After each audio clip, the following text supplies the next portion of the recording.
अस्सलाम वालेकुम दोस्तों, आज हम ऐसे साइंस टॉपिक पर बात कर रहे हैं जो सोच से भी आगे निकल चुका है, जिसका नाम है क्रायोनिक्स।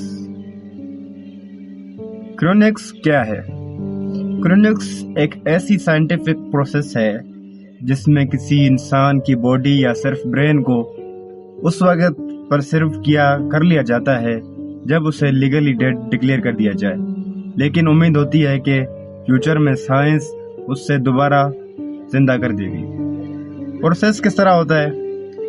जब किसी शख्स का दिल बंद हो जाए और उसे लीगली डेथ का सर्टिफिकेट मिल जाए तो उसकी बॉडी को फौरन आइस बाथ में रखा जाता है। फिर उसका ब्लड निकाल कर उसी जगह क्रियोप्रोटेक्टेंट केमिकल्स डाले जाते हैं। ये एक तरह का एंटी फ्रीज होता है ताकि बॉडी में आइस क्रिस्टल ना बने। इसके बाद बॉडी को वेट्रिफिकेशन के प्रोसेस से गुजारा जाता है, मतलब उसे बर्फ बनने के बजाय एक ग्लास लाइक स्टेट में फ्रीज कर लिया जाता है। फिर उसे लिक्विड नाइट्रोजन टैंक्स में -196 सेल्सियस पर हमेशा के लिए स्टोर कर लिया जाता है। क्या यह सिर्फ अमेरिका में होता है? नहीं, यह सिर्फ अमेरिका तक महदूद नहीं, यह प्रोसेस अब दुनिया के कई मुल्कों में हो रहा है। USA, Alcor, Arizona and Cryonics Institute, Michigan, Russia, KrioRus, जहां 80+ लोगों की बॉडीज और ब्रेन्स प्रिजर्व हैं। बात करें हम ऑस्ट्रेलिया की, हमारे करीब 2024 में फिलिप रॉबर्ट्स पहला ऑस्ट्रेलियन शख्स बना जो क्रायोनिकली प्रिजर्व हुआ। क्या पाकिस्तान या एशिया से कोई लोग रजिस्टर हुए हैं? रशिया की क्रियोरस के मुताबिक कई लोग एशिया से रजिस्टर हैं, लेकिन अभी तक पाकिस्तान का ऑफिशियली कंफर्म केस सामने नहीं आया। लेकिन फ्यूचर में हो सकता है कि लोग इस तरफ इंटरेस्ट दिखाएं। इस प्रोसेस की कॉस्ट क्या होती है?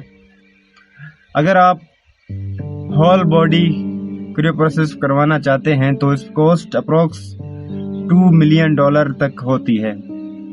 सिर्फ ब्रेन प्रिजर्वेशन या न्यूरोक्रायोनिक्स करवाना चाहते हैं तो लगभग $80,000 तक होता है। क्या कोई मशहूर शख्सियत इसमें इंटरेस्टेड हैं? जी हाँ, काफी मशहूर लोग क्रायोनिक्स के लिए रजिस्टर्ड हो चुके हैं।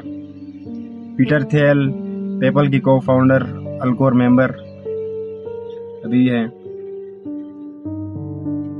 रे कुर्जवेल, गूगल के फ्यूचरिस्ट, बिलीव्स फ्यूचर में ह्यूमन इमोर्टल हो सकते हैं।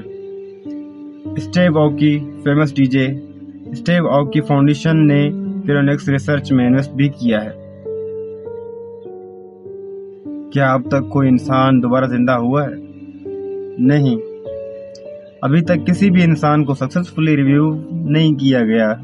ये सब सिर्फ थ्योरी है। साइंटिस्ट का मानना है कि फ्यूचर में अगर नैनो टेक्नोलॉजी, एआई और स्टेम सेल रिपेयर तरक्की कर गई तो हो सकता है रिवाइवल मुमकिन बन जाए। क्या ये साइंस या धोखा है?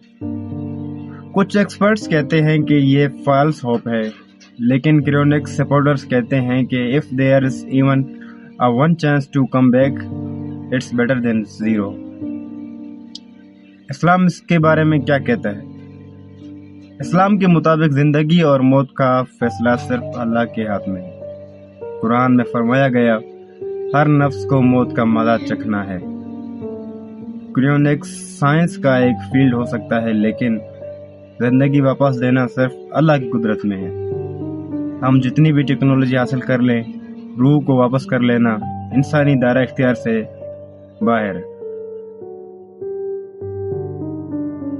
आखिर में सवाल ये है, क्या इंसान साइंस के जरिए मौत से भाग सकता है? इसका जवाब है नहीं। साइंस तफरीक दे सकती है, लेकिन तकदीर नहीं बदल सकती।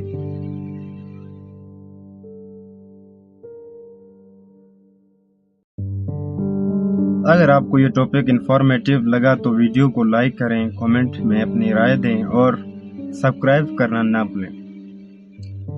ऐसी ही डीप रिपोर्टिंग के लिए जुड़े रहें हमारे साथ। मैं हूं नजीब हुसैन। अल्लाह।